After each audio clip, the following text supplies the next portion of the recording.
भक्ता मर प्रणत मौलि मणिप्रभानाम उद्योतकम दलित पाप तमो वितानम सम्यक प्रणम्य जिनपाद युगम युवादा वालंबनम भवजले पतताम जनानाम, ऐसा कहा है। भक्त कौन है? वह अमर अर्थात स्वर्गीय जो देव हैं वो भक्त के रूप में उपस्थित हैं और उनके मुकुटों में जो मणियाँ जड़ी हुई हैं उनकी आभा उसकी प्रभा को भी और उद्योदित करने के लिए सक्षम है। कौन?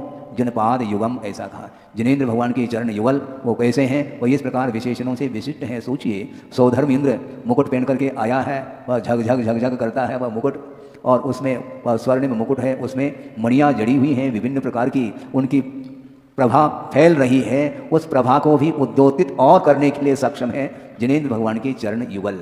और दलित पाप तमो वितानम, ऐसा कहा। उनके चरण युगल और कैसे हैं? पाप तमो वितानम, पाप रूपी अंधकार के विस्तार को जिसने नष्ट कर दिया है, ऐसे जिनेन्द्र भगवान के चरण युगल हैं, ऐसा कहा। उनके लिए सम्यक प्रणम्य, अच्छे तरीके से मन वचन काय से मैं प्रणाम करता हूँ, ऐसा कहा जा रहा है। सोचो, विचार करो, वृषभनाथ भगवान सर्वार सिद्धि से नीचे उतरे हैं और उनका गर्भ में प्रवेश होना होता है, उसके उपरांत जन्म हो जाता है, किंतु जन्म तो भगवान नहीं बनते, भगवान का जन्म नहीं होता, भगवान का गर्भ कल्याणक, भगवान का जन्म कल्याणक ऐसा जो कहा जाता है तो एक व्यावहारिक पद्धति से कहा जाता है। वस्तुतः भगवान का गर्भ कल्याणक नहीं होता, क्योंकि भगवान कभी भी गर्भ में नहीं आते।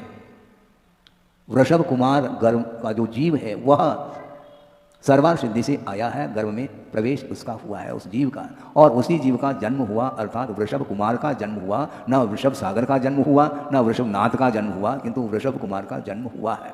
और उस जन्म कल्याण को, गर्भ कल्याण को मनाने के लिए सौदर्भ इंद्र स्वयं उपस्थित हो जाता है और भी अन्य इंद्रों के साथ वहाँ पर कल्याण के लिए अपनी उपस्थिति दर्ज करता है। किंतु एक विशेष बात यह है, कल्याणक मनाना अलग वस्तु, किंतु श्रमण लोग उनके प्रति क्या व्यवहार करेंगे?